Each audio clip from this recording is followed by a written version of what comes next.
Gayang isang anak na lalaki, ang pamamahala ay maaatang sa kanyang balikat. O, tingnan mo, yung pamamahala pala ni Kristo, may nag-aatang sa kanya eh. Oo. O, makinig ka lang kapatid, ano? Yung pamamahala ni Kristo, may nag-aatang sa kanya.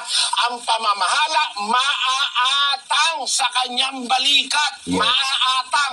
Di may mag-aatang. Oo. Ibinigay sa atin ng isang bata. Hindi yung bata sa kanyang sarili nagpunta, kundi ibinigay siya ng Diyos. Sa oras na ito mga kaibigan ay gusto ko pong bigyan ng pansin itong komento ng isa sa ating mga taga-subaybay dito sa ating programang Expose the Truth. Ito po mga kaibigan ay galing po sa ewan ko kung Iglesia ni Cristo ito o nagtatanong lang para sa Iglesia ni Cristo, no? Si kapatid na Janice Villar Mia. Sabi niya, kapatid na Esel, may video po ba si Brother Eli patungkol po na si Kristo Jesus po ay 100% human and 100% God? Naway mapansin niyo po. Yan. Pagpalain po kayo ng Diyos sa buhay niyo po sa ngalan ng ating Panginoong Hesus Kristo. Ewan ko kung siya po ay isang iglesia ni Kristo or baka meron lamang po siyang kaibigan siguro na iglesia ni Kristo na sila po siguro ay nag-uusap tungkol po sa ating Panginoong Jesucristo na tao, ang ating Panginoong Jesucristo. Isang video po, hindi man ito siguro eksakto yung itong hinihiling ng ating kaibigan, pero alam ko po na marami po kayong matutunan po dito sa video ng ating kapatid na Eli na atin pong bibigyan ng reaksyon. Makinig po kayo, lahat ng mga iglesia ni Kristo na miyembro, pakinggan nyo po ito sapagkat ito po ay napakaganda kung paano sagutin ng ating kapatid na Eli yung katanungan ng isa sa mga bisita doon po sa kanyang exposition. Alam nyo mga kaibigan, itong mga iglesia ni Kristo kasi ay talagang ipinagpipilit na si Kristo ay tao. So, eto na po mga kaibigan, panoorin natin. Naniniwala po kami na ang Diyos ay isa ayon sa nakasulat sa Isaiah chapter 44 verse 6 jump 8. At Wala namang problema. ang Diyos na ito na nag-iisa ay nagpanukala na siya ay magkakatawang tao. Ayon sa nakasulat sa Micah chapter 5 verse 2 and Isaiah chapter 9 verse 6. Nang matupad na ang panukalang ito, na ang Diyos na ito ay na nag-iisa ay nagkakatawang tao, samantala siya ay nasa kalagayang tao, meron po bang Diyos na naiwan sa langit? Yung. Sige kapatid, salamat sa iyo. Maputol ko lamang po mga kaibigan. Yan ang lagi nilang sinasabi itong mga iglesia ni Kristo na kung saan hindi daw, wala pa daw si Kristo noong nilikha o nilalang ng Diyos ang langit at ang lupa, saka lang nag-umpisa nung panahon ni Maria o nung ipinanganak ni Maria. Kasi panukala lamang po si Kristo nung sinabi sa John 1:1. Pero alam nyo mga kaibigan, napakaganda kung paano sagutin o gibain ng ating kapatid na Eli yung katwiran ng mga iglesia ni Kristo. Kung pagdalo at sa pagtatanong, basahin natin yung sinabi mo sa Micah 5:2. Ngunit ikaw, Bethlehem Ephrata, na maliit upang lumagay sa libo-libo ng Huda, mula sa iyo ay lalabas sa akin ang isa na magpupuno sa Israel, na ang pinagbuhatan niya ay mula ng una, mula ng walang hanggan. Kung pag-aaralan mo ng maayos ito kapatid na Joselito, gusto kong basahin uli, tignan mo sa isa screen, papapansin ko lang sa'yo. Ang nagsasalita rito ay ang Panginoon sa pamamagitan ng hula. Ang sabi sa hula, ngunit ikaw, Bethlehem Ephrata, na maliit upang lumagay sa libo-libo ng Huda, mula sa iyo ay lalabas sa akin. Yun. May panggagalingan yung lalabas sa Bethlehem Ephrata. Lalabas sa akin, sabi ng Panginoon. Ang isa na magpupuno sa Israel. Ang tinutukoy dito si Kristo. Oo. Ayun. Kaya, yung lalabas na anak ng Diyos na si Kristo, lalabas mula sa Diyos na Ama. Bakit? Asan ba ang Kristo bago siya nagkatawan tao? Yun ang Asan ba siya? 1:18 ng Juan. Walang taong nakakita kailanman sa Diyos ang bugtong na anak na nasa sinapupunan ng Ama. Siya ang nagpakilala sa Kanya. Nung umpisa pala, ang bugtong na anak nasa Yan. Yan ang hindi po matanggap ng Iglesia ni Cristo. Ang ganda yung sabi ng ating kapatid na Eli doon sa chapter 5 ng Mikas, na kung saan nang galing. Ang Diyos mismo, mga Iglesia ni Cristo, Diyos mismo ang nagsabi na lalabas si Kristo mula sa akin. Di talaga nanggaling mismo sa sinapupunan ng Ama. Pinipilit itong mga Iglesia ni Cristo kasi na si Kristo ay nag-umpisa lang kay Maria. And then, wala naman daw matris ang Diyos Ama. sinapupunan ng Ama. Nasa sinapupunan ng Ama. So yung Kristo na anak manggagaling sa sinapupunan ng Ama. Yes, tama. Yon. Hindi siya yung Ama. Manggagaling siya sa sinapupunan ng Ama. Patunayan natin sa 6:38 ng Juan. Sapagkat bumaba akong mula sa langit, hindi upang gawin ko ang aking sariling kalooban, kundi ang kalooban ng nagsugo sa akin. Galing pala siya sa langit eh. Natural, nasa langit ang Ama, nasa sinapupunan siya ng Ama. Sabi niya nung nasa lupa na siya, bumaba ako galing sa langit. Yun. Hindi upang gawin ko ang aking sariling kalooban, kundi ang kalooban ng nagsugo sa akin. Sino ba yung nagsugo sa kanya? Ang Ama. Kaya gagawin niya sa lupa ang kalooban ng nagsugo sa kanya. Iba yung nagsugo kaysa sa isinugo, kapatid. Right. Ang pagkakamali ng ibang nagbabasa ng Biblia, nung sabihin ng Diyos, ako ang Diyos, liban sa akin ay walang iba. Pinapalagay nila yun si Kristo. Mali, yun yung Ama, kung saan ang galing si Kristo. Wala naman talagang ibang Diyos liban sa Ama eh. Sa Kanya galing, pati si Kristo sa Kanya galing eh. Ngayon, bakit sabi niya, iisa lang siya? Bakit ganon? Na sinabi ng Ama, iisa lang siya. Basahin natin ang 10 ng Juan, versikulo 30.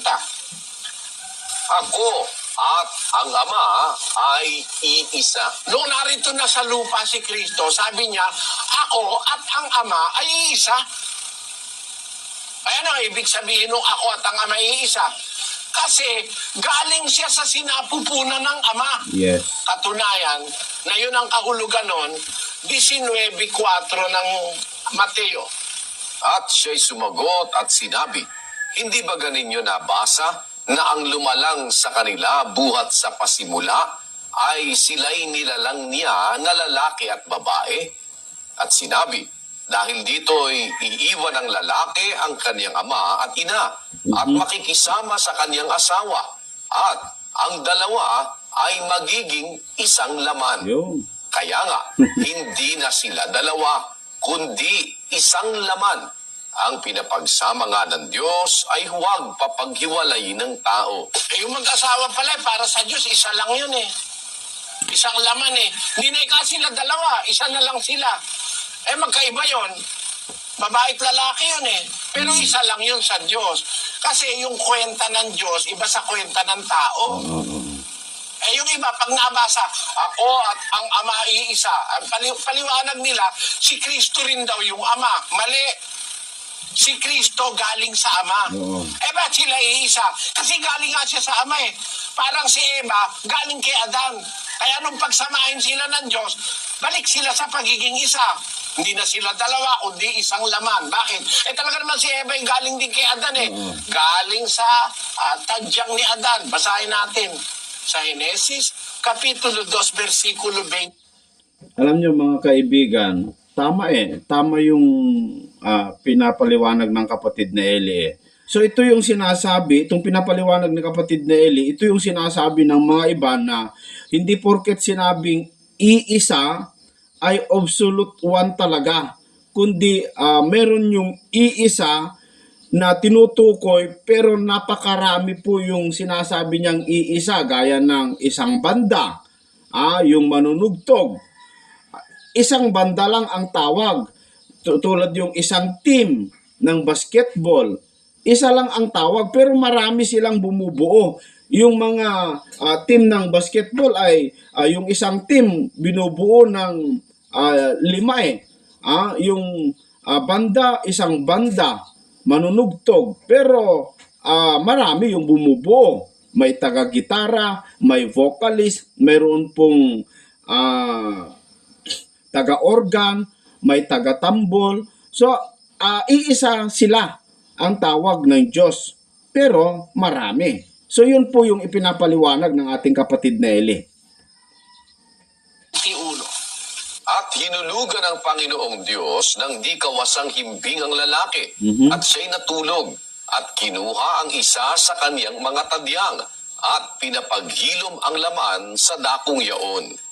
At ang tadyang na kinuha ng Panginoong Diyos sa lalaki ay ginawang isang babae, at ito'y dinala niya sa lalaki. So galing din. At sinabi ng lalaki, ito ay buto ng aking mga buto at laman ng aking laman. Siya'y tatawaging babae sapagkat sa lalaki siya kinuha. Okay, kaya pala naman iisa sila eh. Sa original na may talagang galing lang naman si Eva dun sa kay Adan sa tadyang eh. Eh ganun din naman yung anak Oo. Yung anak, galing sa sinapupunan ng ama. Nagkatawan tao ngayon. Ay ibig sabihin siya yung ama na pumunta sa lupa. Hindi umaalis ang ama sa langit. Oo. Ang ama laging nasa langit. Hindi nagbabago ng anyo yung ama. Yes. Basahin natin ang Santiago 1:17. Ang bawat mabuting kaloob at ang bawat sakdal na kaloob ay pawang buhat sa itaas na bumababa mula sa ama ng mga ilaw na sa kanya'y walang pagbabago ni kahit anino man ng pag-iiba. Sa kanya'y walang pagbabago yung ama. Hindi siya nag-iiba. Hindi siya nagkakatawang tao. Ang ginamit na termino sa Bibliang Grego is paralagy. Paralagy. Paralagy means transmutation o pag-iiba ng kalagayan. Ang ama'y walang paralagy, walang pag-iiba ng kalagayan, walang pagbabago, walang transmutation. Kaya yung nagkatawan tao, hindi yun yung ama mismo. Yun yung nanggaling sa kanyang sinapupunan. Yun ang tinatawag sa Biblia na anak. Anak. Naalala ko lang mga kaibigan na sabi ni Mark Umbaw nung tinanong natin siya kung ang ama ay nagbabago ba. Na ayon kay Mark Umbaw, ang ama daw ay pwede siyang maging anghel, pwede siyang maging burning bush, pwede siyang maging cloud. So para kay Mark Umbaw, isang oneness na ang paniniwala nila si Kristo ay yun din ang ama, okay lang na magbago-bago siya. So, kung nakikinig si Mark Umbaw, ito, kapatid na Mark Umbaw, ang Diyos ay hindi nagbabago ng anyo. Nagaling mismo sa ama. 13 ng Juan, versikulo 3. Si Jesus, sapagkat alastas na ibinigay na ng Ama ang lahat ng mga bagay sa kanyang mga kamay, at siya'y nanggaling sa Diyos, at sa Diyos din paroroon. Liwanag eh. Alam ng mga apostol kung saan nanggaling si Kristo. Nanggaling siya sa Diyos. Hindi siya yung Diyos na ama. Siya yung Diyos na anak. Linaw, no? Iba yung ama sa anak. Oo. Nanggaling yung anak sa Diyos na ama. Parang si Ang katunayan, si Kristo mismo, galing sa Diyos na ama, 8:5 ng unang Korinto. Sapagkat bagamat mayroong mga tinatawag na mga Diyos, Yun. maging sa langit o maging sa lupa, gaya ng may maraming mga Diyos at maraming mga Panginoon.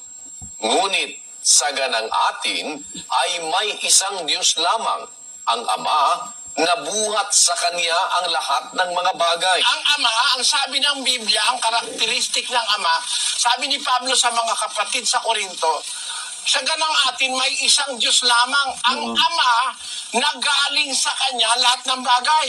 Pati nga si Kristo galing sa Kanya. Yes. Sabi na, siya'y nanggaling sa Diyos at sa Diyos din siya paroroon. Saan siya galing sa Diyos? Galing siya sa sinapupunan ng Ama. Mula sa sinapupunan ng Ama, ipinanganak siya ng Ama. Basahin natin ang Hebreo 1, versikulo 5.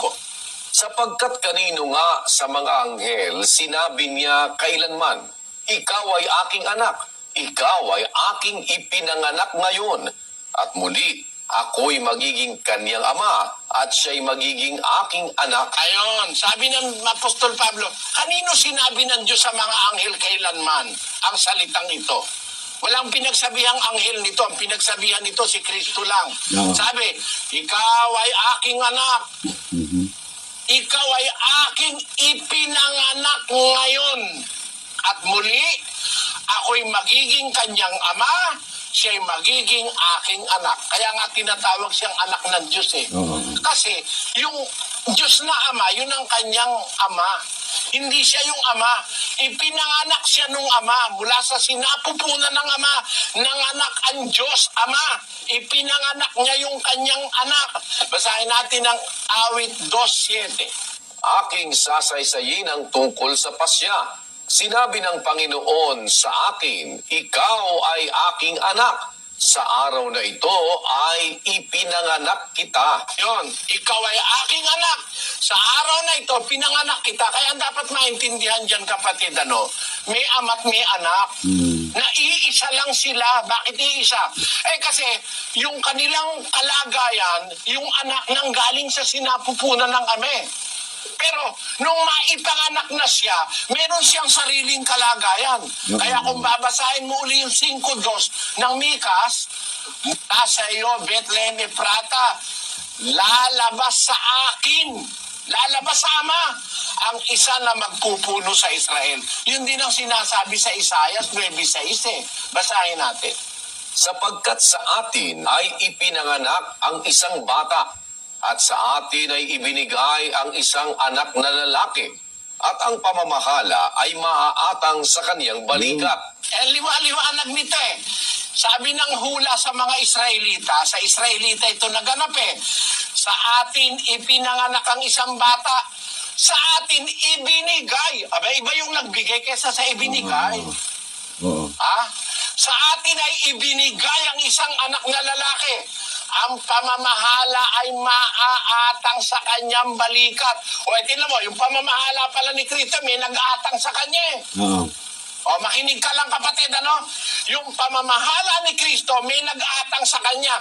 Ang pamamahala maaatang sa kanyang balikat. Yes. Maaatang.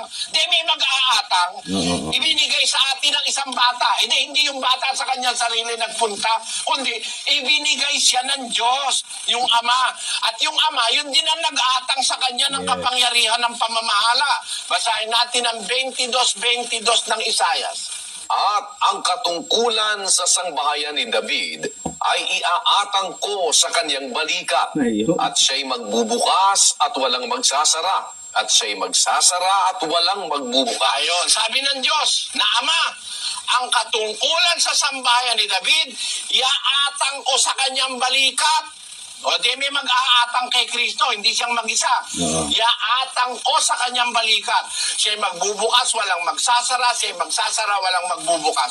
Pinatunayan niyan sa aklat ng Apokalipsis na ang Diyos ang nag-aatang sa kanya. Basahin natin ang 3:7 ng Apokalipsis.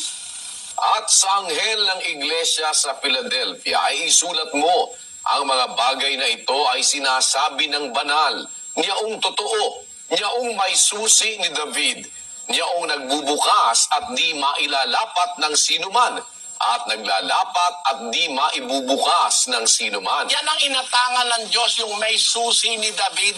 Si Kristo yun na tinatawag na banal at totoo. Inatangan ng Diyos ng pamamahala sa kanyang balikat, tinatawag na makapangyarihan Diyos, tinatawag na kamangha-mangha, tagapayo, makapangyarihan Diyos, walang hanggang Ama, prinsipe ng kapayapaan.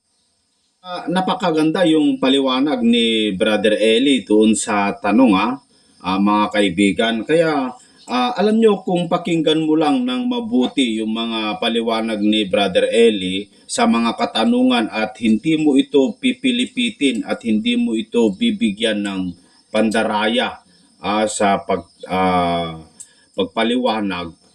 Alam nyo mga kaibigan, ang ganda yung sunod-sunod na binibitawan ni Brother Eli para mapatunayan na si Kristo po ay talagang galing mismo sa kanyang Ama. Hindi po siya nag-umpisa lamang sa panahon ni Maria o nung ipinanganak ni Maria. Kasi ang liwanag naman talaga mababasa mo doon sa John chapter 6 verse 38 na binasa ng kapatid na Eli, galing siya mismo sa langit saan sa langit? Doon sa Ama, sa sinapupunan ng Ama. Ang problema kasi ng mga Iglesia ni Cristo na yung sinasabi dito po sa yung Isaiah na ako lang ang Diyos at wala nang iba. Liban sa akin, wala na akong kilala. Yun ang problema nila na kung meron pa o si Kristo pa ay Diyos pa, bakit ganon? Ang sabi doon sa Isaiah. Alam nyo mga kaibigan, yung Isaiah chapter 45 sa verse 5 na sinasabi, ako ang Panginoon at walang iba. Liban sa akin ay walang Diyos. Aking bibigkisan ka, bagaman hindi mo ako nakikilala. So yun yung malaking problema po nila na liban daw sa Diyos ay wala nang iba. Tama naman mga kaibigan, isa lang talaga ang Diyos. Yung pagka-Diyos ng Ama, yun din ang pagka-Diyos ng Panginoong Jesucristo. Bakit? Alam nyo mga kaibigan, para sa akin ang pagkaunawa ko sa ako ang Diyos liban sa akin. Yung Diyos kasi, yung Diyos, power kasi po yun kapangyarihan, Diyos, power. Na yung power na yon nasa Ama yon, sa Ama yon. Nag-iisa sa Ama yon. Nag-iisang power yon o Diyos. Nag-iisang makapangyarihan yon. Mga kaibigan, wala nang iba, isa lang. At yung power na yon, yun din ang nakay Kristo. Sa Mateo chapter 28 sa verse 18, ganito ang ating mababasa dito sa talata. At lumapit si Jesus sa kanila at sila'y kanyang kinausap. Sino? Yung mga alagad. Ano sabi ni Jesus? Na sinasabi, ang lahat ng kapamahalaan sa langit at sa ibabaw ng lupa ay naibigay na sa akin. So, dito mga kaibigan, natupad yung binasa ng ating kapatid na Eli doon sa Isaiah chapter 9 verse 6 na meron pong mag-aatang sa kanya, sa kanyang balikat na kapamahalaan. Yung power na yon na ibigay kay Kristo sa langit at sa lupa. Yung pagka Diyos ng Ama na kay Kristo din kasi anak siya yun po yung aking pagkaunawa. Bahala na kayo mga kaibigan, napakalinaw naman yung paliwanag ng ating kapatid na Eli. So isang tanong pa ang ating gustong makita dito mga kaibigan, pakinggan natin. Bakit sa tuwing po kami nag-uusap tungkol sa relihiyon, ang ating Panginoong Jesucristo raw ay isang propeta lamang? Ano po ba ang kanilang basihan para sabihin nila na ang ating Panginoong Jesucristo ay propeta lamang? Alam mo kapatid na Hector, totoo naman yung sinasabi nila na si Kristo ay propeta. Kaya lang, parang isang pangmemenos o parang pinabababa pagka nilalagyan ng lang. Alam mo sa Biblia, yung propeta, napakalaking tungkulin yun. Ewan ko lang kung totoo yung sinasabi mo, no? Kung baka idinagdag mo lang yung lang. Pero ang maging propeta ka, propeta ng Diyos, ay isang karangalang napakalaki yun. Basahin natin ang 5:4 ng Ebreo. Pakinggan mo kapatid. At sino man ay hindi tumatanggap sa kaniyang sarili ng karangalang ito, liban na kung tawagin siya ng Diyos na gaya ni Aaron. Gayon din si Kristo man ay hindi nagmapuri sa kaniyang sarili upang maging dakilang saserdote, kundi yaong sa kanya ay nagsabi, ikaw ay aking anak, ikaw ay aking naging anak ngayon. Ngayon, hindi natatanggap ng tao yung pagiging propeta o mangangaral sa kanyang sarili lang. Kaloob ng Diyos yan. Sino man di tumatanggap ng karangalang ito sa kanyang sarili, liban na kung tawagin siya ng Diyos gaya ni Aaron. Si Aaron, propeta yun eh. Propeta si Aaron. Si Aaron, assistant ni Moises. Propeta rin si Moises. Pero, yung karangalan ni Aaron, galing sa Diyos yun. Hindi mo dapat na yun ay minosin. O parang, ang tawag dito sa Portuguese, menospreciado. Para bang pinabababa mo, ang tawag sa Biblia, propeta halimbawa, huwag mo nang lalagyan ng lang. Kasi pag nilang mo, masama, hindi tama. Ewan ko lang kung ikaw kapatid na Hector ang naglagay nung lang, hindi ko alam, hindi ko narinig ang usapan nyo. Pero sana kung ikaw yung naglagay nung lang, huwag mo lalagyan ng lang kasi propeta nga yun eh. Pero si Kristo bilang propeta, marami pa siyang ibang tungkulin. Kaya nga hindi ako payag dun sa propeta lang eh. Marami pa siyang ibang tungkulin si Kristo. Tinama, kasi si Kristo ginawa ng Diyos na halimbawa sa mga tao. Basahin natin ang unang Pedro. Ganito ang ating mababasa sa 2:21. Sapagkat sa ganitong bagay, kayo'y tinawag, sapagkat si Kristo man ay nagbaka dahil sa inyo, na kayo'y iniwanan ng halimbawa, upang kayo'y magsisunod sa mga hakbang niya. Si Kristo halimbawang susundan. Kaya nagbigay siya ng maraming halimbawa. Halimbawa, kinuha niya ang halimbawa ng pagiging isang mabuting anak sa magulang. Siya ay halimbawa ng isang mabuting anak kasi tinatawag siya sa Biblia, anak ng Diyos. Naging mabuti siyang anak, masunurin, 5:7 ng Ebreo. Na siya sa mga araw ng kanyang laman ay naghandog ng mga panalangin at mga daing na sumisigaw ng malakas at lumuluha doon sa may kapangyarihang makapagligtas sa kanya sa kamatayan, at siya'y dininig dahil sa kanyang banal na takot. Bagamat siya'y anak, gayon may natuto ng pagtalima sa pamamagitan ng mga bagay na kaniyang tiniis. So, anak siya ng Diyos pero kahit na anak siya ng Diyos, natuto siya ng pagtalima. Sumunod siya sa Diyos hanggang sa kahuli-hulihang hininga doon sa krus na ang sabi niya sa Ama, consumatum est. Naganap ko na ang lahat. Lahat ng ipinapagawa sa kanya ng kanyang Ama, sinunod niya. Halimbawa siya ng isang mabuting anak. Pero hindi lang siya halimbawa ng anak. Halimbawa rin siya ng isang mabuting alipin. Kinuha niya rin yung pwesto ng pagiging alipin. Kumbaga may amo, may alipin. Basahin natin ang Filipos 2:5.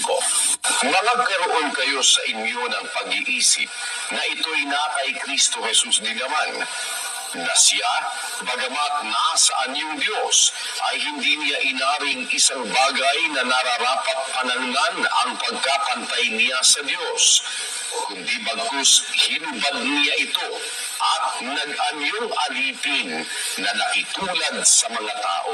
Nag-anyo siyang alipin. Bagaman nung umpisa, anak siya ng Diyos, sa kalagayan, sa espiritu, pareho sila ng Ama, pareho silang espiritu. Hinubad niya yung pagkapantay niya sa Diyos. Nag-anyo siyang alipin, nakitulad siya sa mga tao. Kaya natulad siya sa tao na ipinapanganak, natulad siya sa tao na napapagod, nagugutom, nauuhaw, natutulog, at nagiging alipin ng kapwa. Si Kristo nagpakilala bilang isang alipin. Alipin ng Diyos na makapangyarihan. Nagpakilala rin siya bilang isang anak. Nagpakilala rin siya bilang isang propeta. Hindi ko na liliwanagin yung pagka-propeta niya kasi tinatanggap naman nila na propeta si Kristo. Marami siyang ginawa na tungkulin nang pumarito siya sa lupa. Bibigay ko naman sa iyo, kapatid, yung kanyang mga matataas na tungkulin. Hindi lang siya propeta, kundi meron pa siyang matataas na tungkulin. 9:6 ng Isaias, kapatid na Daniel. Sapagkat sa atin ay ipinanganak ang isang bata, sa atin ay ibinigay ang isang anak na lalaki, at ang pamamahala ay maaapang sa kanyang balikat, at ang kanyang pangalan ay tatawaging Kamangha-mangha, Tagapayo, Makapangyarihang Diyos, Walang Hanggang Ama, Prinsipe ng Kapayapaan. Yan, si Kristo, prinsipe ng kapayapaan. Makapangyarihan siyang Diyos. Tinatawag siyang Wonderful, Counselor, Kamangha-mangha, Tagapayo, Everlasting Father, Prince of Peace. Yan ang mga ranggo niyang mataas kaysa karaniwang tao, no, kapatid. At higit sa lahat, ang isang ranggo niya na dapat kilalanin ng tao, yung nandoon sa 2:36 ng Gawa. Pakatalastasin nga ng buong angkan ni Israel na ginawa ng Diyos na Panginoon at Kristo itong si Jesus na inyong ipinapo sa krus. Hindi lang siya propeta dyan, ginawa pa siyang Panginoon at Kristo. At ang katunayan na napakataas ng kanyang pagkapropeta, siya lang naman ang propeta na namatay tapos nabuhay mag-uli. Wala namang iba Siya lang ang propetang namatay tapos nabuhay na mag-uli tapos pumanhik sa langit. Siya ang kaisa-isang propetang nasa langit ngayon. Yung ibang propeta wala pa sa langit. Patay pa at bubuhayin pang mag-uli pagdating ng araw. Kaya sa akin, tama ang sabi nila, si Kristo'y propeta. Pero pag-uusap ng Biblia, he is a wonderful prophet. A prophet without equal kasi si Kristo lang ang nakagawa na bumuhay ng patay, nagpatigil ng bagyo sa dagat, nagpatindig ng lumpo, nagpadilat ng bulag na ipinanganak na bulag. Walang nakagawang kahit sino ng mga ginawa ni Kristo na nakarecord sa banal na kasulatan. Yun ang sagot, kapatid na Hector, sa iyong tanong. Sana naunawaan mo. Maraming salamat po. You're welcome. So ayan po, ang sagot ko doon po sa nagtanong sa atin, yung naghahanap po ng video ng ating kapatid na Eli, si kapatid na Janice. Yan po yung video na aking nakita para ipansagot doon po sa iyong katanungan. Sana po ay naunawaan mo yung sagot ng ating kapatid na Eli, mga kaibigan.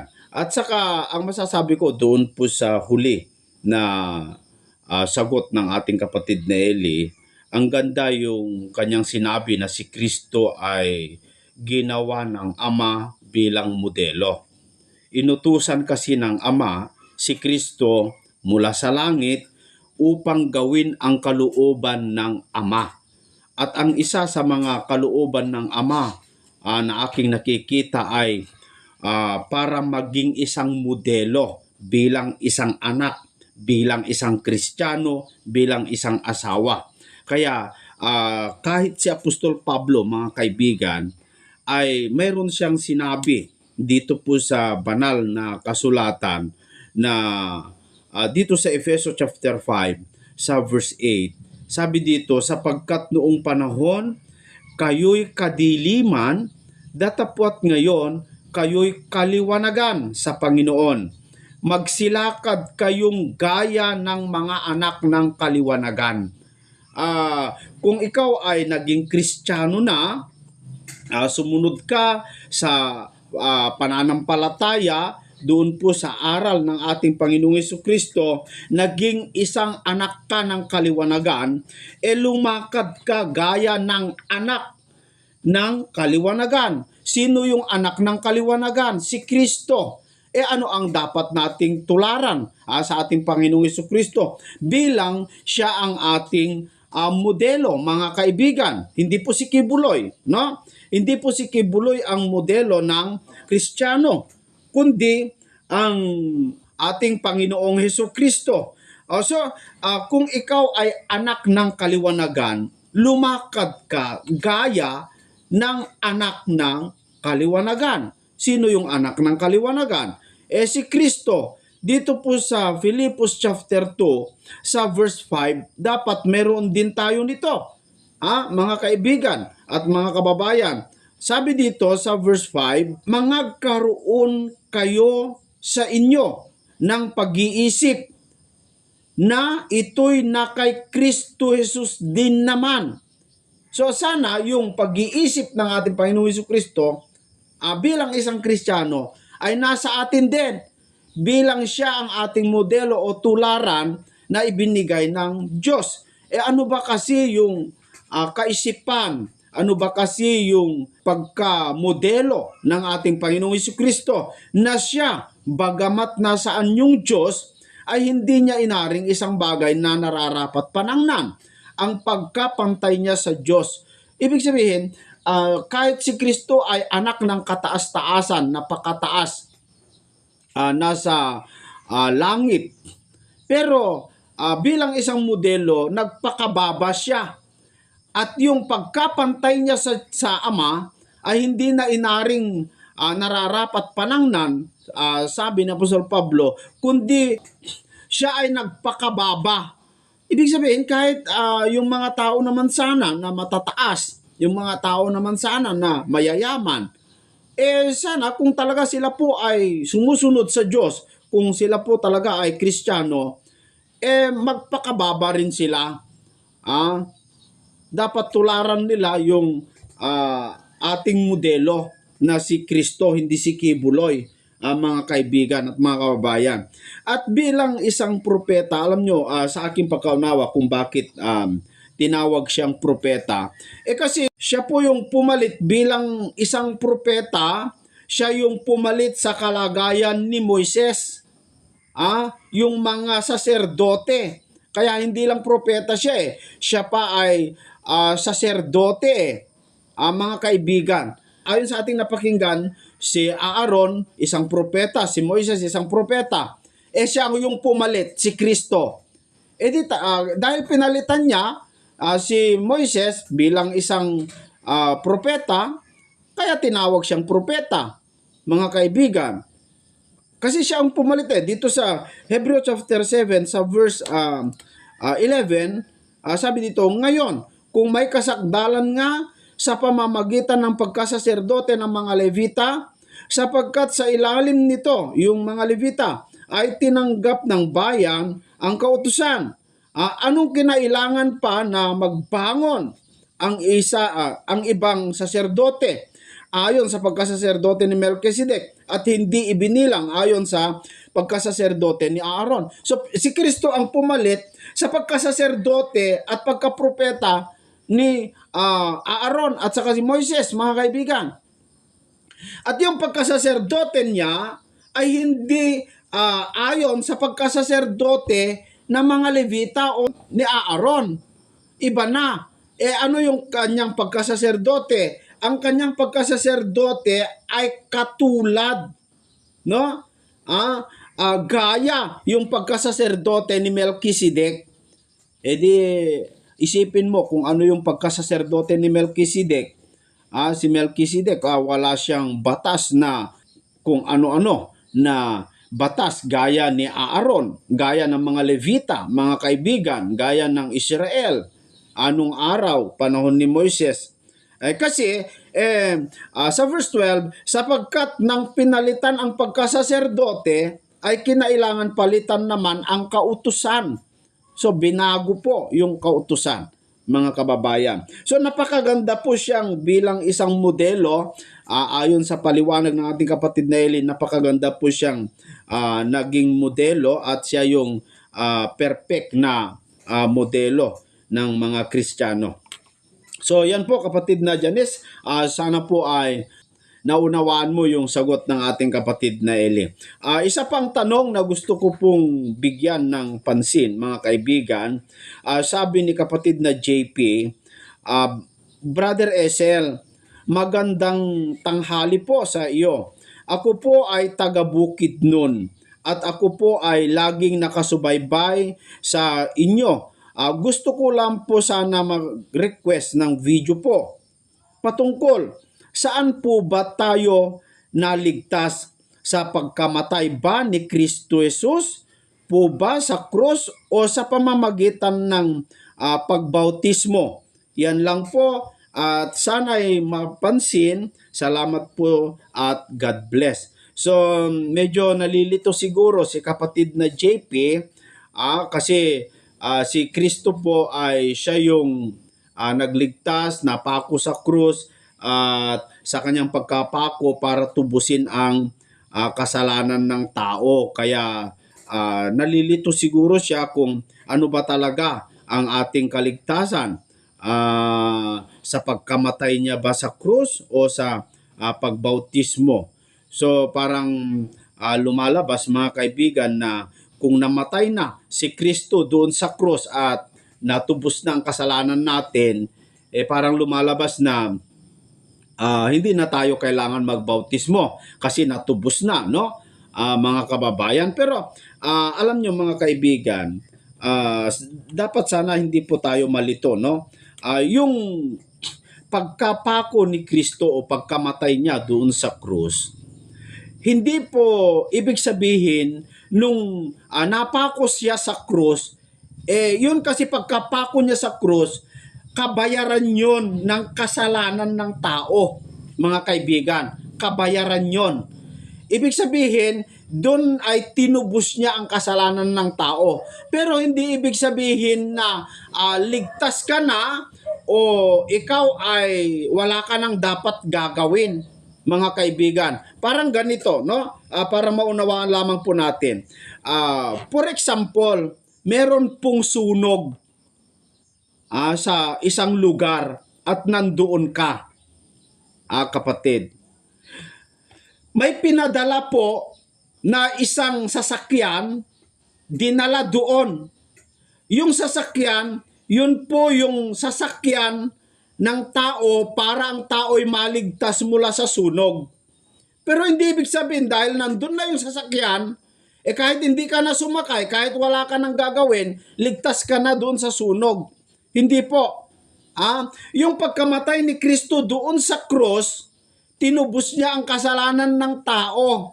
Pero hindi ibig sabihin ligtas ka na. Kailangan mo pa rin sumampalataya. Yung pagkamatay niya sa krus, yon ang kabayaran. Ibig sabihin, nagkaroon na tayo ng pagkakataon para maligtas kasi bayad na. Nung hindi pa siya kasi pumunta dito at namatay, walang naihain o naihandog sa kasalanan ng tao, wala tayong katubusan, wala tayong pagkakataon na maligtas kahit anong gawin natin, mga kaibigan, no? Pero nung siya'y namatay na, nagkaroon na tayo ng pagkakataon para maligtas kasi andyan na yung kaligtasan. Gaya yung sasakyan, mayroon ka ng pagkakataon maligtas doon sa sunog, sumakay ka lang doon sa sasakyan para maligtas ka. Ganun po yon, no? Mga kaibigan, kailangan meron kang gawin. Tulad yung pagkamatay ni Kristo, nagkaroon ka na ng pagkakataon para maligtas. Ano gawin mo? hindi na po sapat, mga kaibigan, yung namatay si Kristo ay ligtas ng tao. Hindi po. Kailangan meron kang gagawin. Ano po ang gagawin natin? Ang kaligtasan ay dito po sa Efeso chapter 2 sa verse 8, ganito po yung paliwanag ni Apostol Pablo tungkol sa kaligtasan. Sapagkat sa biyaya kayo'y nangaligtas. Sa biyaya. Si Kristo kasi yun eh. Siya yung pinadala ng Ama na magbayad sa ating mga kasalanan. So, sa pamamagitan ng biyaya ng Diyos na si Kristo na pinadala niya, sapagkat sa biyaya kayo'y nangaligtas sa pamamagitan ng pananampalataya. So, kailangan sumampalataya ka. At ito'y hindi sa inyong sarili, ito'y kaloob ng Diyos. Binigay ng Diyos yun, pinadala. Para dun ka sumampalataya at para ikaw ay maligtas. So, kailangan magkaroon ka pa ng pananampalataya doon sa biyaya na ibinigay ng Diyos, kapatid. Paano ka magkaroon ng pananampalataya para ikaw ay maligtas? Sa Roma 10:17, ganito po ang sinasabi rin ni Apostol Pablo para magkaroon ka ng pananampalataya. Kaya nga, ang pananampalataya nanggagaling sa pakikinig.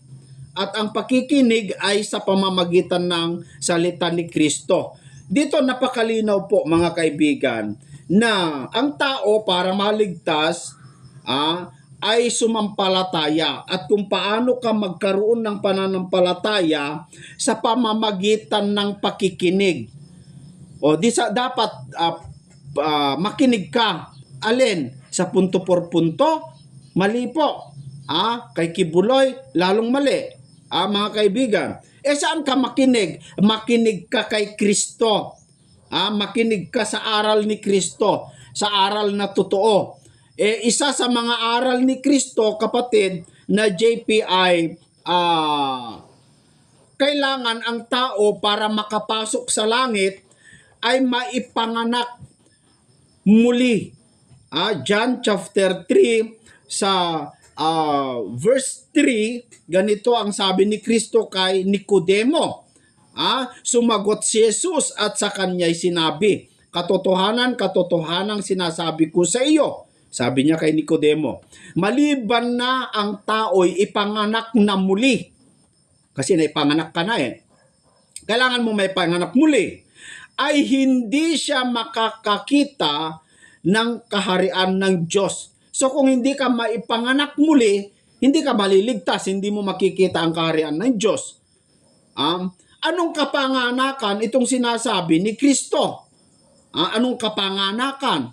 Muli, para makita mo ang kaharian ng Diyos. Sa verse 5, sumagot si Jesus, katotohanan, katotohanan sinasabi ko sa iyo, maliban na ang tao'y ipanganak ng tubig at ng espiritu, ay hindi siya makapapasok sa kaharian ng Diyos.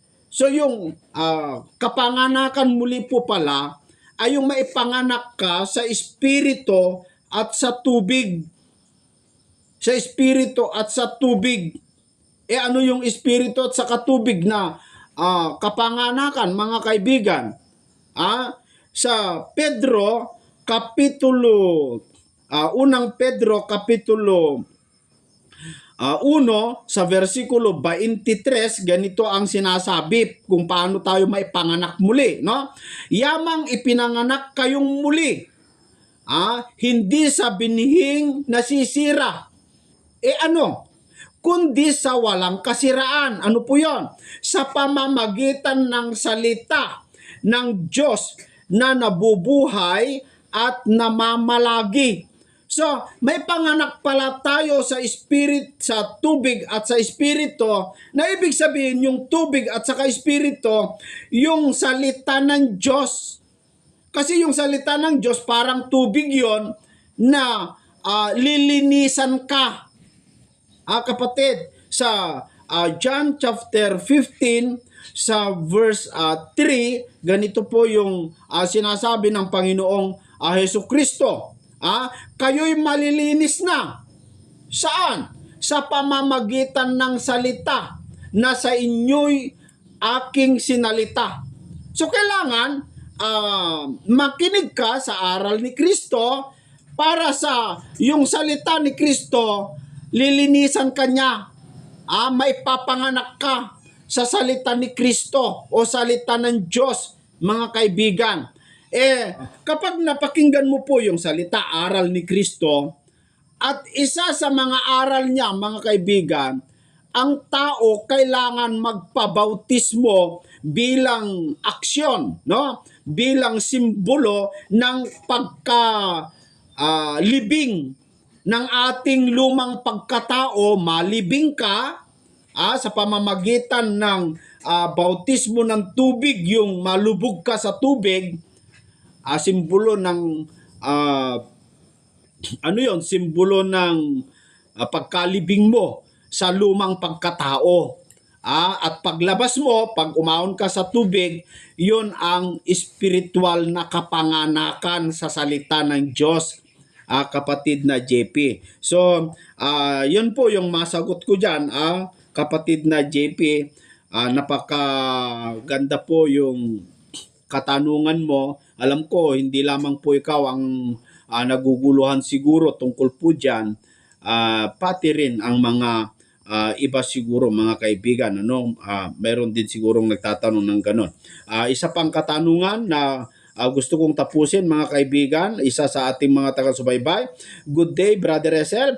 Meron po bang video si Brother Eli tungkol sa mga mandirigma o sundalo? Di po ba kasalanan ang pumatay?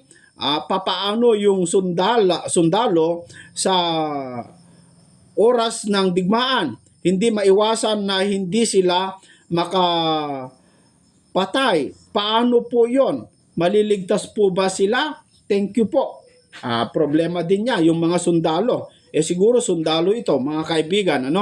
May video po si kapatid na Eli tungkol po dyan. May nagtanong tungkol po dyan, mga kaibigan, pero hindi ko po mahanap.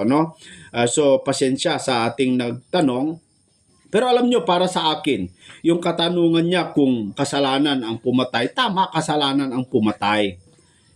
Si Kristo nga ay mapuot lang, nanganganib na sa impyerno ng apoy. Mapuot ka lang doon sa kapwa mo ay nanganganib ka na kung hindi mo tanggalin yung puot mo yun pa kayang pumatay, no? Mga kaibigan. Pero naniniwala tayo, mayroon yung dalawang klase kasi na pagpatay o dalawang klaseng kasalanan, na meron yung kasalanan na sinasadya, meron din yung kasalanan na hindi sinasadya. Meron yung pagpatay na hindi inaasahan, meron yung pagpatay na intensyon mo talagang patayin, kapatid.